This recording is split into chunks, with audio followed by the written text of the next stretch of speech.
Jā, bija brīnišķīgs, ir dienu priecājos iedīt. Jā, pēc ilgiem gadiem 2023. gadā pirmā publiski atvērtā telpa, jo šobrīd nākamā pastāvīga ekspozīcija būs šajā rudenī tikai. Ir šobrīd Latvijā jaunākā, negribētu teikt labākā kopija, kas ir tapusi. Tā ir kopija, oriģināls ir Rīgas Vēstures un kuģniecības muzejā.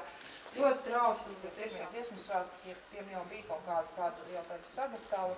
Un katriem dziesmu svētkiem, veidojot šo te eksponējumu, mēs ņēmām vērā kādu ļoti būtisku notikumu, ar ko šie dziesmu svētki, ar ko šie dziesmu svētki bija īpaši pašā arī dziesmu svētku vēsturē.